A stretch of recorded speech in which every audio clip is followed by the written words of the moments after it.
Hello दोस्तों, क्या आपने कभी सोचा है कि कुछ लोग इतने सालों तक जिंदा कैसे रहते हैं? और वो भी सिर्फ जिंदा नहीं बल्कि खुश, शांत और एक्टिव रहते हैं। दुनिया की भागदौड़ में जहां लोग 30 की उम्र में ही थक कर बैठ जाते हैं, वहां कुछ लोग 100 पार करके भी हर सुबह फ्रेश माइंड और मुस्कुराहट के साथ उठते हैं। ऐसा क्या है उनके पास जो हमारे पास नहीं? वही रहस्य है इकिगाई।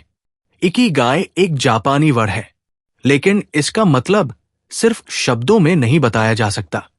ये एक फीलिंग है, एक एनर्जी है, एक जीने की वजह है।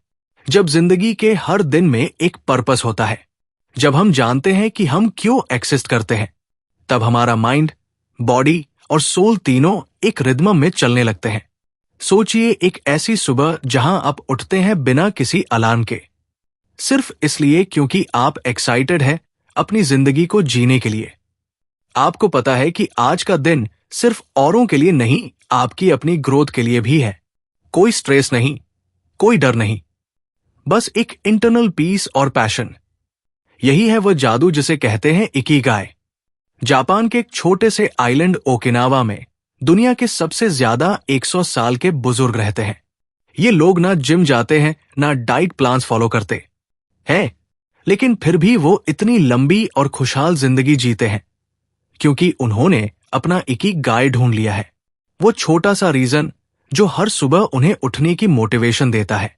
इकिगाई कोई एक सक्सेस फार्मूला नहीं है, ये एक लाइफ फिलॉसफी है जो बताती है कि सच्चा सेटिस्फैक्शन ना तो सिर्फ पैसे में है, ना फेम में, बल्कि उस काम में है जिसे करने में दिल को सुकून मिले, जिसमें दुनिया की भलाई भी हो और जो हमें खुद से जोड़ दे। इस वीडियो में हम अनकवर करेंगे उस गहरे रहस्य को जो हमारी रोजमर्रा की जिंदगी में क्वाइटली हिडन है, लेकिन अगर उसे पकड़ लिया जाए तो जिंदगी सिर्फ चलती नहीं महकती है। तो चलिए उस जर्नी की शुरुआत करते हैं जो आपको आपके खुद के इकिगाई तक ले जाएगी। क्या आप तैयार हैं अपनी जिंदगी को नए नजरिए से देखने के लिए? चैप्टर 1, इकिगाई, जवानी को बुढ़ापे तक जिंदा रखने की कला। क्या आपने कभी किसी 90 साल के बुजुर्ग को देखा है जो हर सुबह उठकर बगीचे में काम करता है, दूसरों की मदद करता है और अपने चेहरे पर वैसी ही मुस्कान लिए चलता है जैसी किसी बच्चे के चेहरे पर होती है? ना कोई शिकायत, ना कोई थकावट, बस हर दिन को पूरी शिद्दत से जीने की चाह। ऐसा लगता है मानो वक्त उनके लिए थम गया हो। अब सोचिए उसी वक्त किसी 30 साल के नौजवान को देखिए जो मंडे सुबह उठते ही थका हुआ महसूस करता है, जिसे हर दिन जीना बोझ जैसा लगता है और जो हर शाम अपने आप से पूछता है, मैं ये सब कर किस लिए रहा हूं? दोनों जिंदा है, लेकिन क्या दोनों जी रहे हैं? यहीं से शुरुआत होती है एक ही गाय की। वो एहसास जो किसी घड़ी की टिक टिक जैसा सटिल है, लेकिन अगर एक बार पकड़ में आ जाए तो आपकी जिंदगी की दिशा ही बदल देता है। इकिगाई कोई गोल नहीं है जिसे आपको अचीव करना है, ये तो एक रीजन है जो आपको सुबह उठने पर मजबूर करता है। कुछ ऐसा जो आपको दुनिया के शोरगुल से निकालकर आपकी इनर वॉइस तक ले जाता है। इमेजिन कीजिए कि आप एक आइलैंड पर हैं, ना डेडलाइंस है, ना सोशल प्रेशर, और फिर भी आप हर दिन मोटिवेटेड हैं, इंस्पायर्ड हैं, फुलफिल है, क्योंकि आपको पता है आप जो कर रहे हैं वो आपके दिल के सबसे करीब है। जापान के ओकिनावा शहर में ऐसे कई लोग हैं जो 100 साल से ज्यादा जीते हैं। एक 102 साल की महिला हर सुबह अपनी साइकिल पर बैठती है और लोकल मार्केट जाती है। 66 साल का एक बुजुर्ग आज भी अपने दोस्तों के साथ मिट्टी में हाथ लगाकर बगीचे की खुदाई करता है, और जब उनसे पूछा जाता है कि वो इतने एक्टिव कैसे हैं, तो उनका जवाब होता है, क्योंकि मेरे पास जीने की वजह है, मेरा इकिगाई। एक बार एक युवक नौकरी छोड़कर पहाड़ों में चला गया। लोग उसे पागल समझते थे, लेकिन वो हर सुबह अपने कैमरे के साथ सूरज को उगते हुए कैप्चर करता, फिर बच्चों को फोटोग्राफी सिखाता। उसे ना तो बड़ी गाड़ी चाहिए थी, ना ही फैंसी टाइटल। उसकी मुस्कुराहट में वह चमक थी जो लाखों में किसी एक के चेहरे पर होती है। वो अपने इकिगाई के साथ जी रहा था। हम में से बहुत से लोग लाइफ को बस काट रहे हैं, वीक डेज गुजार रहे हैं, वीकेंड का इंतजार करते हुए, मंडे ब्लूज को फ्राइडे की पार्टी में दबाने की कोशिश कर रहे हैं, लेकिन अंदर से सब कुछ खाली लगता है। कभी कभी इकी गाय बहुत छोटा होता है, जैसे किसी स्ट्रे डॉग को खाना खिलाना, किसी बूढ़ी अम्मा की मदद करना, किसी ब्रोकन चीज को अपने हाथों से ठीक करना। लेकिन यही छोटे छोटे काम जब दिल से किए जाते हैं तो वो आपकी जिंदगी को ऐसा डायरेक्शन दे देते हैं जो कोई बिग अचीवमेंट नहीं दे सकता। अब सवाल ये उठता है, क्या हम सबका एक ही गाय होता है? उत्तर है हाँ। फर्क बस इतना है कि किसी ने उसे खोज लिया है और कोई अभी भी भीड़ में उसे ढूंढ रहा है। एक ही गाय उस कैंडल की तरह है जो अंधेरे में जलती है। शुरुआत में उसकी रोशनी कम लगती है, लेकिन धीरे धीरे वो आपके रास्ते को भी रोशन कर देती है और आपके अंदर के अंधेरे को भी।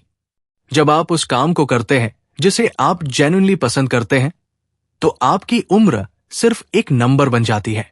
इसीलिए जो लोग एक ही गाय को ढूंढ लेते हैं वो कभी रिटायर नहीं होते।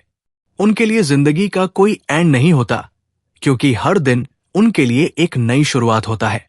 तो सोचिए, क्या आपने अपना एक ही गाय ढूंढा है? शायद जवाब आज ना हो, लेकिन अगर आपने आज उस तलाश की शुरुआत कर दी तो यकीन मानिए वो दिन जरूर आएगा जब आप सुबह अलार्म से नहीं, अपने अंदर के जुनून से उठेंगे और उसी दिन से आपकी जिंदगी सच में शुरू होगी। Chapter 2, anti ageing secrets. छोटी छोटी बातें जो जिंदगी को लंबा और खुशहाल बनाती है।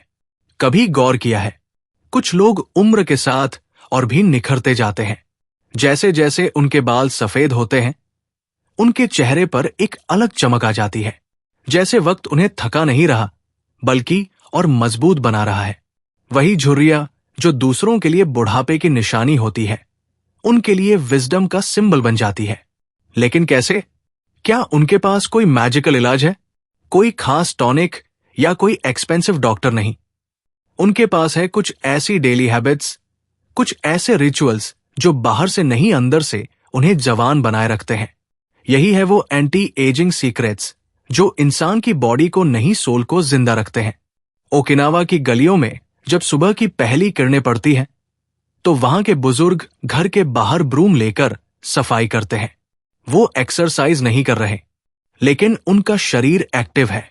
वहां जिम कल्चर नहीं है, लेकिन उनकी हर एक डेली एक्टिविटी एक माइंडफुल मूवमेंट है। अब सोचिए हमारी जिंदगी कैसी है। सुबह उठते ही फोन स्क्रीन, फिर ऑफिस चेयर, फिर गाड़ी की सीट और फिर रात को थककर बिस्तर। ये मॉडर्न लाइफ हमें फिजिकली कंफर्ट देती है, लेकिन हमारी बॉडी और ब्रेन दोनों को सुस्त बना देती है। वहां के लोग हर दिन कुछ ऐसा करते हैं जो उन्हें इनर एनर्जी से भर देता है। Gardening, cooking, dance, T ceremony और सबसे जरूरी दूसरों के साथ जुड़ना। उनके दिल में अकेलापन नहीं होता, वहां कनेक्शन होता है, बिलोंगिंगनेस होती है। एक बार एक चंबर साल के बुजुर्ग से पूछा गया कि वो इतने एनर्जेटिक कैसे रहते हैं। उन्होंने हंसते हुए जवाब दिया, क्योंकि मैं हर दिन हंसता हूं और दूसरों को हंसाता हूं। इस छोटे से जवाब में छुपा है एक बहुत बड़ा ट्रुथ। Joy is healing. जब आप अपने आसपास पॉजिटिविटी फैलाते हो तो वो आपकी सेल्स को रिजुमिनेट करती है। हंसी, दोस्ती, ग्रेटिट्यूड और छोटी छोटी फिजिकल एक्टिविटीज, ये सब आपके इम्यून सिस्टम को सुपरचार्ज कर देती है। फिर आती है बात खाने की। ओकिनावा के लोग एक खास प्रिंसिपल फॉलो करते हैं। हारा हाचिबू, यानी अपने पेट को 80% तक ही भरो। ना पेट भरने की लालच, ना बेमतलब की क्रेविंग, बस उतना ही जितना जरूरत है। और वो खाते हैं नेचुरल चीजें, कम ऑयल, ज्यादा vegetables, season fruits, fermented foods और सबसे अहम ग्रीन टी। और ये सब वो अकेले नहीं खाते। खाना उनके लिए एक रिचुअल है, जहां परिवार साथ बैठता है, बातें होती है और हर बाइट के साथ प्यार शेयर होता है। इमेजिन कीजिए, अगर हम भी हर खाने को एक माइंडफुल मोमेंट बना दें तो हमारे शरीर का रिएक्शन कितना बदल जाएगा। इसके अलावा एक और खूबसूरत चीज उन्होंने अपनी लाइफ में अपनाई है, स्लो लिविंग। मतलब कम भागदौड़, ज्यादा अवेयरनेस ना, हर वक्त घड़ी की सुई के पीछे भागना ना, हर नोटिफिकेशन पर अटेंशन देना। वो हर चीज को, चाहे वो कपड़े धोना हो या सब्जी काटना, एक आर्ट की तरह ट्रीट करते हैं। और यही अप्रोच उनके दिल की धड़कनों को भी शांत बनाए रखती है। तो अब सवाल ये उठता है, क्या हम भी ऐसा कर सकते हैं? हम मॉडर्न लोग हैं, हमारे पास गैजेट्स है, डेडलाइंस है, लेकिन क्या हमारे पास वो इनर कामनेस है? अगर जवाब नहीं है तो इसका मतलब ये नहीं कि देर हो गई है, बल्कि यही वक्त है थोड़ा स्लो होने का, थोड़ा कनेक्ट करने का, अपने बॉडी से, अपनी ब्रेथ से, अपने लव्ड वन से। एंटी एजिंग कोई एक्सपेंसिव रूटीन नहीं, ये एक माइंडसेट है, एक ऐसी सोच जो कहती है मैं अपनी बॉडी को पनिशमेंट नहीं दूंगा, मैं उसे नर्चर करूंगा। और यही एक ही गाय की दूसरी सीख है। अगर तुम अपनी जिंदगी को लंबा बनाना चाहते हो तो उसे हल्का, खुशहाल और मीनिंगफुल बनाओ। तो अगली बार जब तुम सुबह उठो तो एक सवाल खुद से पूछना, क्या मैं आज अपनी बॉडी, माइंड और सोल तीनों के लिए कुछ अच्छा कर सकता हूं? और शायद वहीं से शुरू होगी तुम्हारी लॉन्ग हैप्पी लाइफ की असली journey. Chapter 3 from logotherapy to ikigai. कैसे अपने उद्देश्य को जानकर लंबा और बेहतर जीवन जिया जा सकता है? कभी आपने सोचा है कि सबसे बड़ा दर्द क्या होता है? ना भूख, ना बीमारी, ना अकेलापन। सबसे बड़ा दर्द होता है बेमकसद जिंदगी। एक ऐसी जिंदगी जिसमें सब कुछ है, पैसा, सामान, रिश्ते, लेकिन फिर भी कुछ मिसिंग है। एक खालीपन जो हर सुबह आंख खुलते ही महसूस होता है, जैसे कुछ पूछ रहा हो, अंदर से तू क्यों जी रहा है? बहुत से लोग पूरी उम्र यही सवाल ये जीते हैं और कुछ उस सवाल का जवाब ढूंढ लेते हैं। वही जवाब जो उनके हर दर्द को एक दिशा दे देता है, वही जवाब जिसे हम कहते हैं इकिगाई। लेकिन उस तक पहुंचने का रास्ता आसान नहीं होता। कई बार तो यह रास्ता धूप से होकर गुजरता है और इसी मोड़ पर आता है एक विचार, लोगोथेरेपी। लोगोथेरेपी का मतलब है मीनिंग से हीलिंग। यानी जब तुम्हारी जिंदगी में दर्द होता है तो उससे भागो मत, बल्कि पूछो इसका मकसद क्या है। क्योंकि जिस दिन तुम अपने दर्द का अर्थ समझ लेते हो, वो दर्द तुम्हारा शिक्षक बन जाता है। एक सच्ची कहानी सुनिए। एक आदमी जिसने कंसंट्रेशन कैंप में अपने परिवार को खो दिया। भूख, सर्दी और मौत को हर दिन देखा, लेकिन उसने हार नहीं मानी। वो हर सुबह उठकर खुद से पूछता, क्या मैं किसी एक इंसान की मदद कर सकता हूं? और उसी छोटे से मकसद ने उसकी जिंदगी की लौ जलाए रखी। अब सोचिए, अगर इतना बड़ा दुख एक मकसद से झेल लिया गया, तो हम अपनी रोज की भागदौड़, अपने तनाव, अपने संघर्ष को भी तो उसी मकसद से अर्थपूर्ण बना सकते हैं। एक ही गाय की खूबसूरती यही है कि ये आपको आपके अंदर के वॉइड से बाहर लाता है। जब आप जानते हैं कि आप क्यों उठ रहे हैं, क्यों काम कर रहे हैं, क्यों मुस्कुरा रहे हैं, तो हर चीज में गहराई आ जाती है। एक छोटा सा बच्चा जब स्कूल से घर लौटते हुए हर दिन एक फूल तोड़ता है और उसे अपनी दादी को देता है, तो वो काम छोटा हो सकता है, लेकिन उस बच्चे का मकसद बहुत बड़ा होता है। लव, जॉय, कनेक्शन, एक ही गाय, कोई बड़ी थ्योरी नहीं। ये तो वो धागा है जो आपके काम, आपकी खुशी और आपके पर्पस को एक साथ बुनता है। जैसे एक कुम्हार हर दिन मिट्टी को आकार देता है, वही रूटीन, वही घूमती हुई चाक, लेकिन उसके अंदर एक मीनिंग है, कुछ नया बनाना। वो थकता है लेकिन टूटता नहीं, क्योंकि उसे पता है वो सिर्फ बर्तन नहीं बना रहा, वो किसी के घर में जीवन की सुविधा भेज रहा है। आज की दुनिया में बहुत से लोग अपना काम बोझ समझते हैं, लेकिन जिन्होंने अपने काम में मीनिंग खोज लिया, उनके लिए वही काम पूजा बन जाता है, वही नौकरी एक कॉलिंग बन जाती है। इसलिए इकिगाई सिर्फ ये नहीं पूछता कि तुम क्या करते हो, बल्कि पूछता है क्यों करते हो। तो आपसे एक सवाल, अगर आज आप सब कुछ छोड़ दें, तो भी क्या कोई ऐसा काम है जिसे आप पूरे दिल से करते रहेंगे? जो काम आप बिना पैसे के भी करना चाहे, वही है आपका पहला स्टेप अपने एक ही गाय की ओर। शायद आपको ये जवाब आज ना मिले, लेकिन ये सवाल आपको रुकने नहीं देगा। यही उसकी ताकत है। जब तक जिंदगी है तब तक इस सवाल का पीछा करो, क्योंकि जब आपको उसका जवाब मिलेगा, तब जिंदगी सिर्फ गुजरने के लिए नहीं होगी, वो जीने लायक बन जाएगी। टीकी गाय का मतलब है हर सुबह आंख खोलते ही महसूस होना कि आज भी कुछ ऐसा है जो मैं दुनिया को दे सकता हूं। और जब ये एहसास हर दिन आपके साथ हो तो उम्र सिर्फ एक नंबर बन जाती है और जिंदगी एक सुंदर गीत। Chapter 4 find flow in everything you do कैसे काम और फुर्सत को बना सकते हैं विकास का जरिया। क्या आपने कभी ऐसा पल महसूस किया है जब समय जैसे रुक गया, ना भूख लगती है ना प्यास, बस आप है और आपका काम है। आपको ना किसी डिस्ट्रैक्शन की परवाह होती है, ना ही आसपास क्या हो रहा है उसका अंदाजा। पूरा शरीर, दिमाग और आत्मा सब कुछ एक साथ उसी एक काम में डूबा हुआ। इसे ही कहते हैं फ्लो। फ्लो वो जादुई स्थिति है जहां इंसान अपनी हाईएस्ट कैपेबिलिटी पर होता है, जहां क्रिएटिविटी, फोकस और पीस एक साथ मिल जाते हैं। और यही वो जगह है जहां एक ही गाय खिलता है।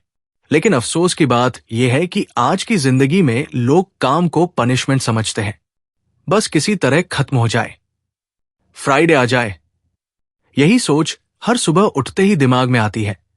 और यही सोच हमें अपने अंदर के आर्टिस्ट, क्रिएटर और डर से दूर ले जाती है। फ्लो एक ऐसा दरवाजा है जो हर इंसान के अंदर खुल सकता है। कोई लेखक जब शब्दों में डूब जाता है, कोई चित्रकार जब ब्रश से वक्त को पिघलाता है, कोई शेफ जब स्वाद को सजाता है, और यहां तक कि एक मजदूर जब ईंटों की लाइन सीधी करता है, तब भी वो फ्लो में होता है। मतलब ये नहीं कि फ्लो बस बड़े कामों में होता है। फ्लो वहां होता है जहां मन और हाथ साथ काम करते हैं, बिना डर, बिना कंपैरिजन, बिना डिस्ट्रैक्शन। अब सवाल आता है, फ्लो में कैसे जाया जाए?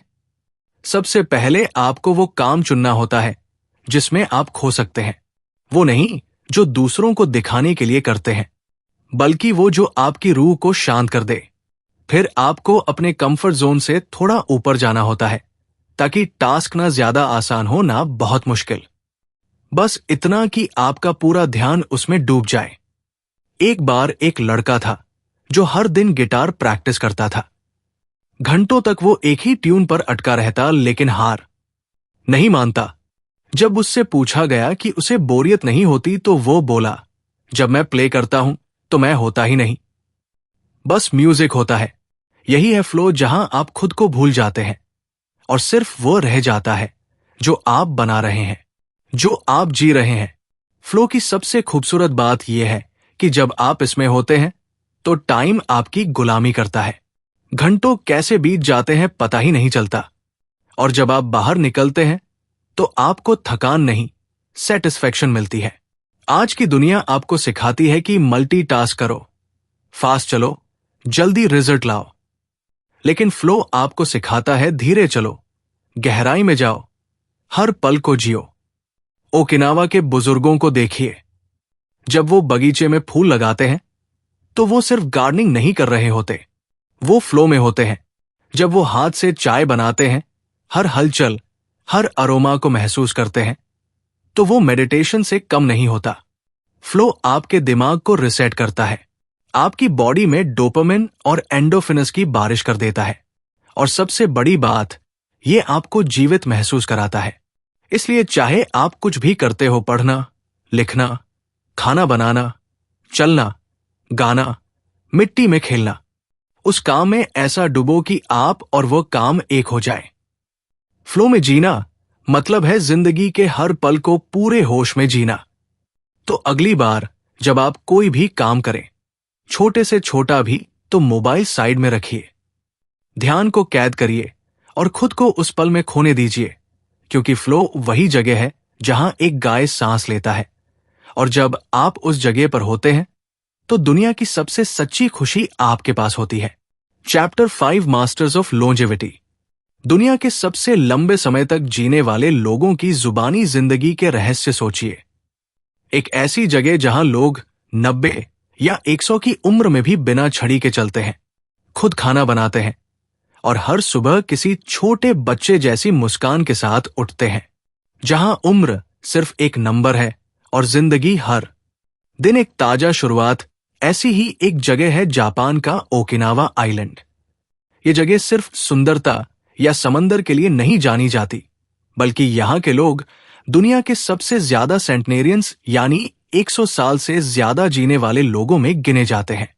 और हैरानी की बात यह है कि इनमें से ज्यादातर लोग ना डॉक्टर के पास जाते हैं, ना महंगे इलाज लेते हैं, फिर भी वो स्वस्थ रहते हैं, खुश रहते हैं और हर दिन पर्पसफुल जीते हैं। क्यों? क्योंकि उन्होंने इकिगाई को सिर्फ समझा नहीं, उसे जिया है। जब वहां के एक 102 साल के किसान से पूछा गया कि वो अब भी खेत में क्यों काम करता है, तो उसका जवाब था, क्योंकि मेरी सब्जियों को अभी भी मेरी जरूरत है। ये शब्द सुनकर रूह कांप जाती है। एक ऐसा इंसान जो खुद को किसी काम का समझता है, चाहे दुनिया कुछ भी कहे। इकिगाई सिर्फ करियर नहीं होता। वहां के लोग टीचर, म्यूजिशियन या बिजनेसमैन नहीं है। वो कारपेंटर, फिशरमैन, गार्डनर जैसे काम करते हैं। लेकिन हर इंसान अपने काम में इतना डूबा होता है कि वही उसका जीवन बन जाता है। उनका रहन सहन सादा है, उनके घर छोटे हैं, लेकिन दिल बहुत बड़े। वो ज्यादा नहीं खाते, बस हरा चीबू का पालन करते हैं, यानी पेट 80% तक भरना है, पूरा नहीं। वो फास्ट फूड नहीं खाते, पैकेज स्नैक्स नहीं खाते। वो खाते हैं ताजा, हल्का और नेचर से जुड़ा हुआ खाना। उनके दिन की शुरुआत सूरज के साथ होती है और शाम ढलने से पहले ही आराम से सो जाते हैं। दिन भर में कोई भागदौड़ नहीं, कोई कंपटीशन नहीं। फिर भी हर इंसान एक्टिव है, अलर्ट है और फुलफिल्ड है। लेकिन सबसे बड़ा रहस्य है कम्युनिटी। ओकिनावा के बुजुर्ग अकेले नहीं जीते, वो मुआई नाम की ग्रुप्स में रहते हैं। मतलब दोस्ती की वो परंपरा जिसमें लोग जीवन भर एक दूसरे का साथ निभाते हैं। चाहे दुख हो या खुशी, बीमारी हो या त्योहार, वो अकेले नहीं होते। अब सोचिए, जब किसी बुजुर्ग को अपने पुराने दोस्तों के साथ बैठकर हंसी बांटने का मौका मिलता है, जब हर दिन किसी मीनिंगफुल काम के लिए उठने की वजह होती है, जब शरीर को तनाव से नहीं प्रेम और पर्पस से भरा जाता है, तो वो इंसान बीमार कैसे होगा? एक और चीज जो हर सेंटेनारियन में कॉमन मिलती है, ग्रेटिट्यूड। वो हर दिन भगवान का धन्यवाद करते हैं। उनके लिए हर सनराइज एक उत्सव है, हर चाय की प्याली एक ब्लेसिंग है। और यही एटीट्यूड उन्हें उस मुकाम तक ले गया है जहां वो सिर्फ सर्वाइवल नहीं बल्कि सेलिब्रेशन के साथ जी रहे हैं। ओकिनावा के ये मास्टर्स ऑफ लोंजेविटी हमें सिखाते हैं कि लंबी उम्र जेनेटिक से नहीं, लाइफस्टाइल से बनती है। वो लाइफस्टाइल जिसमें सिंप्लिसिटी हो, सेंसिबिलिटी हो और सबसे ऊपर ती गाय हो। तो अगर आप भी लंबी, शांत और पर्पसफुल जिंदगी जीना चाहते हैं, तो उनकी तरह सोचिए। अपनी दिनचर्या को एक ध्यान बना दीजिए, अपने रिश्तों को प्रायोरिटी दीजिए और हर सुबह खुद से पूछिए, आज मैं किस वजह से जिंदा हूं? क्योंकि जब आपके पास जीने की वजह होती है, तब उम्र आपको थका नहीं सकती, तब शरीर कभी बूढ़ा नहीं लगता और तब हर दिन एक उपहार बन जाता है। The chapter 6 lessons from Japan centenarians. Japan के 100 साल से ज्यादा जीने वालों से सीखी गई जिंदगी की अनमोल सीखें। कभी किसी बुजुर्ग की आंखों में झांक कर देखा है, वहां एक अलग ही चमक होती है, जैसे हर झुर्री के पीछे कोई कहानी छुपी हो और हर चुप्पी के पीछे कोई गहरी सीख। अब सोचिए उन लोगों के बारे में जो 100 साल से ज्यादा जी चुके हैं, लेकिन उनकी आंखों में अभी भी उम्मीद बाकी है, उनकी चाल में अभी भी आत्मविश्वास जिंदा है। जापान के ओकिनावा और अन्य ब्लू जोन्स में जब इन सेंटेनेरियन से पूछा गया कि उन्होंने इतना लंबा और सुखद जीवन कैसे जिया, तो उनके जवाब किताबों की तरह नहीं थे। वो जवाब थे जीवन की सादगी से भरे हुए। एक 104 साल की अम्मा बोली, हर सुबह मैं सबसे पहले सूरज को नमस्ते कहती हूं और खुद से कहती हूं, आज कुछ अच्छा करना है। सुनने में ये बात छोटी लग सकती है, लेकिन यहीं से शुरू होती है एक दिन की सकारात्मकता। जब इंसान ग्रेटिट्यूड के साथ उठता है, तो जिंदगी भी उसे वैसा ही जवाब देती है। वही एक 101 साल के बुजुर्ग से पूछा गया, क्या आप कभी परेशान होते हैं? वो हंसे और बोले, परेशानी आती है तो मैं उसे चाय पिलाकर बिठा लेता हूं, फिर वो खुद ही चली जाती है। कितना गहरा जवाब है ये। आज के समय में हम छोटी सी परेशानी से बिखर जाते हैं, लेकिन वो लोग उसे दोस्त बना लेते हैं। उनकी जिंदगी हमें सिखाती है कि खुश रहने के लिए बड़े मकान, बड़ी गाड़ियां या बड़ी सैलरीज की जरूरत नहीं होती। जरूरत होती है मीनिंग की, बिलोंगिंग की और एक ऐसे इनर काल की जो किसी बाजार में नहीं बिकता। सेंटनेरियंस की सबसे बड़ी सीख यह है कि जिंदगी को हल्केपन के साथ जियो। छोटी छोटी बातों पर हंसना सीखो। जब कुछ खो जाए तो अफसोस नहीं, और जब कुछ मिले तो अहंकार नहीं।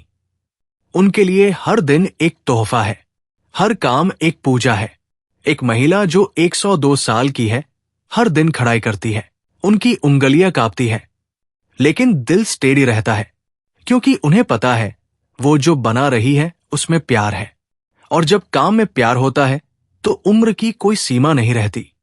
इन बुजुर्गों की एक और खास बात है कनेक्शन। वो अकेले नहीं रहते, उनका हर दिन किसी ना किसी के साथ जुड़ा होता है, चाहे वो पड़ोसी हो, दोस्त हो, पोते पोतियों की चिट्ठियां हो या बस शाम की गपशप। आज के डिजिटल युग में जहां हम स्क्रीन फ्रेंड्स में उलझे रहते हैं, वहां वो लोग फिजिकल टच, आंखों में आंखें डालकर बातें करने और असली रिश्तों को अहमियत देते हैं। ओकिनावा के कई सेंटेनेरियंस हर दिन कुछ नया सीखते हैं। उम्र को कभी उन्होंने ज्ञान का अंत नहीं माना। वो कहते हैं, जब तक आप कुछ नया सीख रहे हैं तब तक आप जिंदा हैं। और सबसे खूबसूरत सीख, जल्दी मत करो, लेकिन रुको भी मत। मतलब जिंदगी को अपनी रफ्तार से चलने दो। ना किसी से दौड़ो, ना किसी से पीछे हटो। अपना सफर खुद तय करो, अपने पेस पर, अपने पैशन के साथ।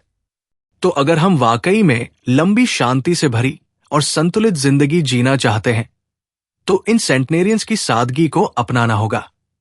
अपने जीवन को पर्पस से भरना होगा, और सबसे जरूरी, हर दिन को ग्रेटिट्यूड के साथ जीना होगा, क्योंकि जिंदगी का असली रहस्य शायद किसी किताब में नहीं, बल्कि इन बुजुर्गों की मुस्कुराहट में छिपा है।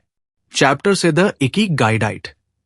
दुनिया के सबसे लंबे समय तक जीने वालों की खाने पीने की आदतें सोचिए। अगर सिर्फ खाना खाने का तरीका ही आपकी उम्र, आपकी सेहत और आपकी सोच को बदल सकता हो तो। जी हां, पोकिनावा और जापान के ब्लू जोन में रहने वाले लोग यही कर रहे हैं। बिना किसी डाइट चार्ट, बिना किसी जिम मेंबरशिप, बिना कैलोरी काउंट किए, वो सिर्फ अपने खाने से लंबी, शांत और खुशहाल जिंदगी जी रहे हैं। अब सवाल उठता है, कैसे? क्या वो कोई खास सुपर फूड्स खाते हैं? क्या वो महंगे ऑर्गेनिक सप्लीमेंट्स लेते हैं? या फिर उनके पास कोई एंशिएंट सीक्रेट है? सच कहे तो हां, उनके पास एक सीक्रेट जरूर है, लेकिन वो बाजार से नहीं आता। वो उनकी सोच, उनके रिचुअल्स और उनकी संस्कृति से आता है, और उस रहस्य का नाम है इकिगाई डाइट। ओकिनावा के लोगों के खाने में सबसे पहली चीज होती है सादगी। उनका खाना रंग बिरंगा तो होता है, लेकिन साधारण, बिना ज्यादा तामझाम के, बिना भारी मसालों के। बस नेचर से जो मिला वही प्लेट में वो राइस खाते हैं, लेकिन कम वो सब्जियां खाते हैं, सीजन, लोकल, ताजा। वो सोए प्रोडक्ट्स जैसे टोफू और मीसो सूप खाते हैं, जो ना सिर्फ स्वादिष्ट है बल्कि डाइजेशन के लिए भी लाइट होते हैं। लेकिन सबसे पावरफुल बात, वो प्रिंसिपल जिसे कहते हैं हारा हाचीब, यानी 80% पेट भरने के बाद रुक जाओ। सोचिए, जब पूरी दुनिया पेट भर खाने के पीछे भाग रही है, ये लोग थोड़ा भूखा रहना एक कला मानते हैं। उनके लिए भूख को शांत करना कोई युद्ध नहीं, एक अवेयरनेस है। जब पेट बस 80% भरता है तो बॉडी पर जोर नहीं पड़ता, डाइजेशन आराम से होता है और इंसान हल्का महसूस करता है, फिजिकली और मेंटली दोनों। अब हम जब खाना खाते हैं तो टीवी चल रहा होता है, मोबाइल हाथ में होता है और ध्यान कहीं और होता है, लेकिन वो लोग हर निवाले के साथ ग्रेटफुल होते हैं। इसे उगाने वाले किसान का शुक्रिया, इसे पकाने वाले हाथों का धन्यवाद, और इसे खाने के लिए मिली जिंदगी का एहसास। और जब खाना पूजा बन जाए, तब हर बाइट हीलिंग बन जाती है। ओकिनावा के डाइट में सबसे ज्यादा चीजें एंटी इंफ्लामेटरी होती है। उनके खाने में leafy greens, seaweeds, sweet potatoes और फर्मेंटेड वेजिटेबल्स शामिल होती है, जो गट हेल्थ के लिए गोल्ड की तरह है। और ये सब वो खुशी से मजे से खाते हैं, ना किसी ट्रेंड के पीछे, ना किसी फोर्स डाइट के तहत। उनकी प्लेट में वैरायटी होती है, लेकिन मॉडरेशन के साथ वो हर दिन एक ही चीज नहीं खाते। लेकिन जो खाते हैं उसमें संतुलन होता है, ना ज्यादा ऑयल, ना ज्यादा शुगर, ना ज्यादा सॉल्ट। ग्रीन टी ये उनकी जिंदगी का हिस्सा है। एंटीऑक्सीडेंट से भरपूर ये सिंपल सी चाय उनकी बॉडी को डिटॉक्स करती है, माइंड को काम रखती है और उन्हें एक साइलेंट एनर्जी देती है। ओकिनावा के लोग खाना खुद बनाते हैं। उनके घरों में रेडी टू ईट कल्चर नहीं है। खाना बनाना उनके लिए एक मेडिटेटिव काम है। चॉप करना, पकाना, परोसना, ये सब रिचुअल्स की तरह किया जाता है।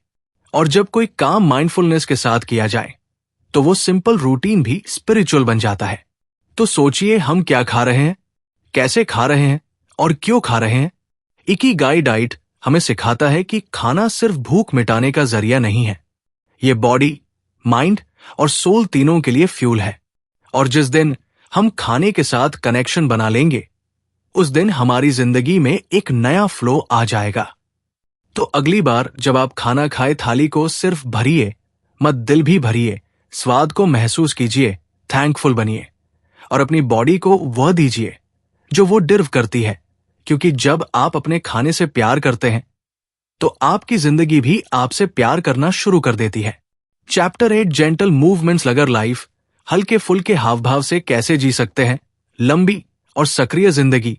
क्या आपने कभी किसी बुजुर्ग को देखा है जो 100 साल की उम्र में भी बगीचे में पौधों को पानी दे रहा होता है? या फिर किसी बूढ़ी अम्मा को देखा है जो रोज अपने हाथों से खाना बना रही होती है, बिना थके, बिना शिकायत के? शरीर बूढ़ा हो सकता है, लेकिन अगर उस शरीर में हरकत बची हो तो वो जिंदगी की सबसे खूबसूरत तस्वीर बन जाती है। जापान के ओकिनावा में रहने वाले बुजुर्गों ने हमें एक अनमोल बात सिखाई है। लंबी उम्र के लिए जरूरी नहीं कि आप जिम जाएं, वेट उठाएं या दौड़ लगाएं। जरूरी है जेंटल मूवमेंट, यानी छोटे छोटे धीमे लेकिन लगातार हिलते हुए शरीर को एक्टिव बनाए रखना। वहां के लोग कोई बड़ी एक्सरसाइज रूटीन फॉलो नहीं करते। वो योग नहीं करते, ना पुशअप्स, लेकिन वो चलते हैं, बगीचा खुद से संवारते हैं, फर्श पर बैठते हैं और बिना सहारे उठते हैं। वो दिन भर में ऐसे कई छोटे छोटे टास्क करते हैं जो उनके जॉइंट्स को जाम नहीं होने देते, उनके मसल्स को स्टिफ नहीं होने देते। एक 96 साल की महिला हर दिन अपनी पोती के लिए टोपी बुनती है। उसके हाथ धीरे धीरे चलते हैं, लेकिन उसी मूवमेंट में उसका इकिगाई छुपा है। उसका शरीर काम कर रहा है और मन भी शांति में है। ओकिनावा के बुजुर्ग अपनी रीढ़ को सीधा रखते हैं। वो कहते हैं, सीधी पीठ, हॉर्न साफ दिमाग। उनकी हर हरकत में अवेयरनेस होती है। वो बैठते हैं ध्यान से, चलते हैं ध्यान से, क्योंकि उन्हें पता है जिंदगी डिटेल में होती है, ना कि जल्दबाजी में। आज की मॉडर्न दुनिया हमें सिखाती है कि फास्ट इज पावरफुल, लेकिन उनकी जिंदगी कहती है स्लो इज सस्टेनेबल। वो लोग फ्लोर सिंक करते हैं, यानी जमीन पर बैठते हैं, वही खाते हैं, वही चाय पीते हैं और हर बार खड़े होते समय वो अपनी बॉडी को जेंटल चैलेंज देते हैं। और यही मूवमेंट उन्हें एक्टिव बनाए रखती है। हम हर चीज में शॉर्टकट चाहते हैं, एलिवेटर, रिमोट, रेडी फूड, लेकिन वो हर काम को खुद करने की कोशिश करते हैं। वो अपने कपड़े खुद धोते हैं, सब्जियां खुद काटते हैं, घर खुद साफ करते हैं। और ये सब वो एक्सरसाइज के नाम पर नहीं, बल्कि आदत के तौर पर करते हैं। उनका मानना है कि जो शरीर नहीं हिलता वो जल्दी टूटता है। वो रोज चलने निकलते हैं, तेज नहीं, धीरे, लेकिन हर दिन कोई डेडलाइन नहीं, कोई टारगेट नहीं, बस हर कदम में एक शांत ऊर्जा। और इस वॉकिंग को वो अकेले नहीं, अपने मुआई यानी दोस्तों के साथ करते हैं। बातचीत करते हुए, हंसते हुए और बिना जाने वो शरीर और दिल दोनों को हील करते जाते हैं। अब सोचिए, हम क्या कर रहे हैं। हम सुबह उठते ही कुर्सी पर, फिर गाड़ी में, फिर ऑफिस में, फिर रात को बिस्तर पर, बीच में मूवमेंट है ही नहीं। और फिर हम कहते हैं कमर में दर्द है, शरीर थक गया है, माइंड हैवी लग रहा है। शायद जवाब सीधा है, हमारा शरीर बना है चलने के लिए, काम करने के लिए, बहने के लिए, ना कि फ्रीज हो जाने के लिए। एक ये मूवमेंट हमें याद दिलाता है कि फिटनेस कोई सिक्स पैक का खेल नहीं है। असली फिटनेस वो है जो आपको हर दिन के छोटे काम करने की ताकत दे, जो आपको बिना थके जीने की आजादी दे। तो अगली बार एलिवेटर के बटन तक हाथ बढ़ाने से पहले एक बार सीढ़ियों को देखिए। किसी काम को बाद में टालने से पहले उसे अपने हाथों से करने की कोशिश कीजिए, क्योंकि छोटे छोटे मूवमेंट्स ही मिलकर एक बड़ी और लंबी जिंदगी की नींव बनाते हैं।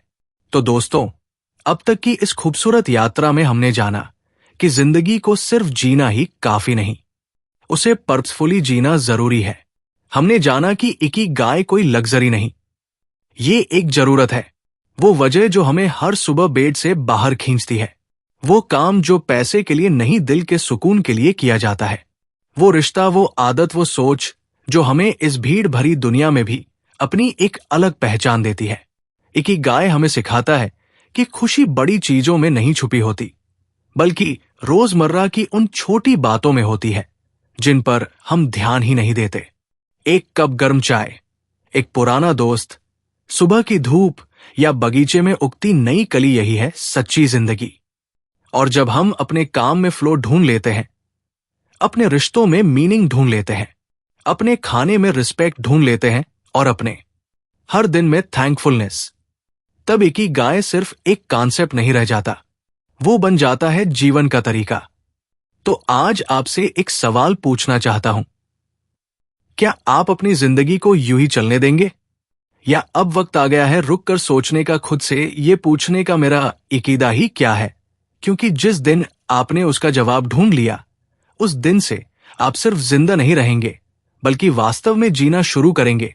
अगर आपको ये वीडियो पसंद आया हो तो दिल से लाइक करें, और अगर आपने अब तक सब्सक्राइब नहीं किया है तो अभी कर लीजिए, क्योंकि ऐसी ही जिंदगी बदल देने वाली समरीज हम आपके लिए हर हफ्ते लाते रहते हैं। कमेंट्स में हमें जरूर बताइए, क्या आपने कभी अपना एक ही गाय महसूस किया है? और अगर नहीं तो अब क्या आप उसे खोजने की शुरुआत करेंगे? मिलते हैं अगले वीडियो में एक नई किताब के साथ, एक नई सोच के साथ।